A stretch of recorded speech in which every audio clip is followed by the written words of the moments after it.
Assalamualaikum warahmatullahi wabarakatuh. Mohon izin Pak, selamat malam. Mohon izin memperkenalkan diri, nama saya Muhammad Zidan Hakim, asal kelas meteorologi 5A dengan MPT 11220064. Pada kesempatan kali ini, izinkan saya untuk menjelaskan mengenai esai dari UTS Fisika Awan kali ini. Oke.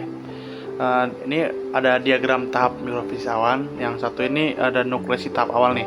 Uap air plus CCN per IN itu merupakan proses nukleasi. Nah, tetes awal awan awal itu 1 sampai 10 mikrometer. Nah, kemudian ada pas kondensasi atau deposisi. Tetes atau kristal kecil itu menjadi tetes kristal dalam 10 sampai 100 mikrometer. Terus ada ke koalescensasi dan dreaming. Tetes air itu saat koalescensasi itu menjadi tetes besar. Untuk kristal es saat dreaming itu menjadi gropel. Kemudian ada proses bergeron. Itu ada saat tetesan super dingin itu didifusi menjadi tetes kristal es besar. Nah, uap air yang menjadi kristal es kemudian didifusi juga menjadi kristal es besar. Nah, pas tahap presipitasi, partikel besar itu pas saat dipresipitasikan itu menjadi hujan, salju atau gropel. Nah, untuk detail struktur mikrofisika itu ukuran partikelnya. Untuk nukleasi itu 1 mikrometer, kondensasi itu 10, koalescensasi itu 100 mikrometer, dan presipitasi itu lebih dari 1000 mikrometer. Untuk diagram fase sendiri itu ada yang dari padat menjadi cair, kategori artinya. Nah, untuk prosesnya sendiri itu proses dari mikrofisika itu ada berapa? Yang pertama ada saat nukleasi menjadi presipitasi itu adalah ada pertumpahan pertumbuhan, kondensasi, deposisi, koalescensasi, dan dreaming. Ada juga distribusi ukurannya. Saat cloud droplet itu 1 sampai 100 mikrometer dan satunya itu 1000 mikrometer. Proses spesifiknya itu CCN. Nah, aplikasi praktis sendiri itu ada yang pertama ada pas pembentukan hujannya. Itu CCN itu menjadi tetes, kemudian di koalescensi kemudian menjadi hujan. Untuk kalau pembentukan saljunya itu ya IN jadi kristal, agregasi kemudian jadi salju. Kemudian ada pembentukan gropel, itu yang dari kristal, tetes super dingin, dreaming, kemudian gropel. Oke, berikutnya nomor 2 itu yang menjelaskan tentang kurvatur efek pada pembentukan butir awan Kelvin, Raoult efek pada pembentukan butir awan Raoult, dan kaitannya kurvatur dan antara kurvatur dan Raoult efek pada pembentukan butir awan di Kohler curve. Oke, yang pertama itu ada kurvatur efek atau Kelvin efek, yaitu efek kelengkungan permukaan tetes air mempengaruhi. Nah, definisinya itu untuk itu efek kelengkungan permukaan tetes air mempengaruhi tekanan uap di permukaan tetes, dan semakin kecil radius semakin besar tekanan uap. Untuk persamaan Kelvin itu ada ln E per S sama dengan 2 omega per rho RV TR, di mana E itu merupakan uap aktual, S itu tekanan uap air, rho itu densitas air, RV itu konstan gas untuk uap air, T suhu, R itu untuk radius tetes. Yang karakteristiknya itu tetesnya kecil, lebih mudah untuk menguap. Ketika radiusnya itu kira-kira 0,1 mikrometer. Untuk supersaturasi tinggi diperlukan. Efeknya menurun dengan bertambahnya ukuran.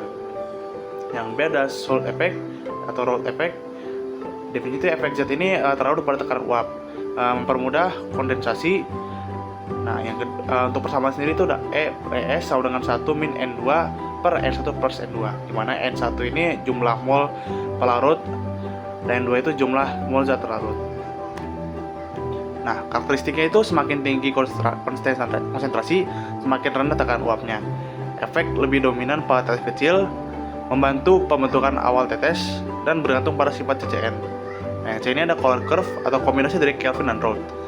Konsep dasarnya itu menggabungkan efek kelengkungan dan larutan, menjelaskan pertumbuhan tetes awan, menentukan critical supersaturation. Untuk persamaan sendiri S sama dengan E per ES sama dengan 1 tambah A per R min B per R pangkat 3.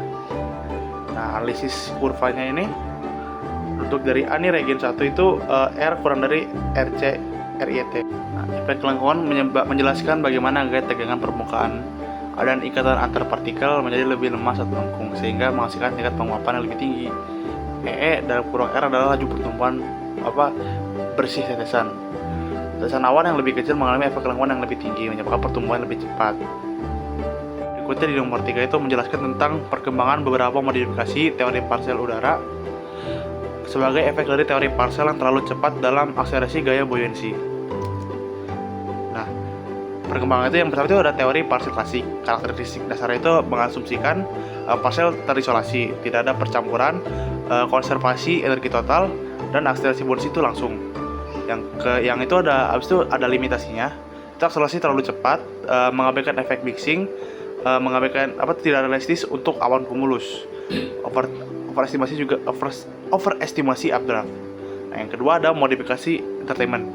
Nah, konsep dasar itu dW per dt sama dengan B sigma W per W, di mana W sama dengan kecepatan vertikal, B itu buoyancy, dan sigma itu koefisien entertainmentnya. Karakteristiknya itu memperhitungkan pencampuran udara lingkungan, mempengaruhi akselerasi, dan lebih realistis, dan rate entertainment bervariasi dengan ketinggiannya. Yang ketiga ada visual mass effect. Yang pertama ada persamaan modifikasi itu 1 tambah K dW per dt sama dengan B, di mana K itu koefisien virtual massnya, biasanya K itu mendekati 0,5. Implikasi itu memperlambat akselerasi, memperhitungkan inersia udara sekitarnya lebih sesuai observasi, dan efek lebih signifikan pada akselerasi awal. Yang keempat ada drag force modification, yang komponen itu dW per dt sama dengan B min CD per W mutlak W per R, di mana CD itu koefisien dragnya, R itu radius parsel. Karakteristik dari sini itu adalah resistensi terhadap gerakan, fungsi kecepatan kuadrat, efek radius parsel, dan memperlambat akselerasi. Yang kelima ada kombinasi modifikasi. Persamaan lengkapnya itu 1 tambah K dW per dt sama dengan B min sigma mutlak W min CD mutlak W per R, mencakup virtual mass effect, entertainment, dan drag force itu. Keuntungannya itu lebih komprehensif, mendekati kondisi real, basis perhitungan numerik, dan aplikatif untuk model. Efek pada perkembangan awannya itu ada fase inisiasi lebih lambat, lebih realistis, dan pengaruh entertainment dominan virtual mass painting. Pas fase matang itu keseimbangan gaya, steady state possible, mixingnya continue, dan drag force signifikan. Oke, di nomor 4 sekarang, pertama-tama kita identifikasi dulu cara apa data yang diketahui. Yang pertama ada radius awal itu 2,64, radius akhir itu 36,4, dan delta T nya 16,4 detik atau 4 menit atau 198 detik. Nah, untuk temperatur sendiri 10 derajat Celcius atau dikonversi ke Kelvin jadi 203 Kelvin. Kemudian E itu 101,5. Nah, yang kedua itu gunakan data pertemuan droplet atau R dr per dt sama dengan ES, di mana S adalah supersaturasi lingkungan. Nah, kita integralin nih. Integral R1, R2, RDR sama dengan ES integral 0 delta T dt. Nah, setelah diintegrasi itu jadi R2 kuadrat min R1 kuadrat per 2 sama dengan E delta T. Nah, seperti itu sini untuk dapatin S-nya. Itu dalam kurung R2 kuadrat min R1 kuadrat tutup kurung per dalam kurung 2 E delta T. Nah, kemudian masukkan nilai-nilainya. 364 kali 10 pangkat min 6 dalam kurung kuadrat. Nah, setelah dihitung hasilnya R2 kuadrat sama dengan 1324,96 kali 10 pangkat min 12 meter persegi. R1 kuadratnya 6,96 kali 10 pangkat min 12 meter persegi. Nah, R2 kuadrat dikurangi R1 kuadrat itu ketemu 1317,9904 kali 10 pangkat min 12 meter persegi. Nah, untuk 2 E delta T nya sama dengan 2 kali 101,5 dikali 184 sama dengan 199,752. Nah, untuk S atau supersaturasinya itu setelah dioperasikan menjadi 6,5981 kali 10 pangkat min 12. Nah, dikonversi ke persen jadi 0,00066%. Jadi supersaturasi itu sekitar segitu atau 6,5981 kali 10 pangkat min 12. Kemudian nomor terakhir yaitu identifikasi data yang diketahui. Yang pertama itu ada ketinggiannya 6,4 km. Itu sekitar berarti dikonversi jadi meter 6.400 meter. Kemudian Y-nya itu sama dengan 4,64 derajat Celcius per kilometer atau 0,00464 derajat Celcius per meter. Untuk suhunya sendiri 26,4 derajat Celcius sama dengan dikonversi jadi Kelvin, jadi sekitar 299,4 Kelvin. Nah, kita akan mencari angin vertikalnya yaitu U dan periode orografi atau osilasi buoyansinya. Nah, gunain frekuensi Brun Pascal atau N. Jadi N kuadrat sama dengan G per T RD min, ya, di mana G sama dengan 9,8. Nah, ini kita pertama itu dulu N-nya, N kuadrat sama dengan 9,81 per 229,4 dikali 0,098 dikurangi 0,00464. Nah, N kuadratnya setelah dihitung menjadi seperti ini, 0,00169 S pangkat min 2. Kemudian dihitung N-nya diakarin jadi ketemu 0,013 S pangkat min 1. Nah, kemudian periode buoyansinya atau TB-nya sama dengan 2 pi per N, sama dengan 2 kali 3,14 1519 per 0,13. Nah, ketemu hasilnya 483,2 detik. Nah, karena periode orografi sama dengan periode buoyansi, maka periode orografi sama dengan lambda per U sama dengan TB-nya, di mana lambda sama dengan 2H atau 2 kali 6.400 atau sekitar 12.800 meter. Nah, kemudian kita hitung U-nya. U-nya itu sama dengan lambda per TB sama dengan 12.800 per 483,32 atau 26,48 meter per sekon. Jadi kecepatan angin vertikalnya itu sama dengan 26,48 meter per sekon.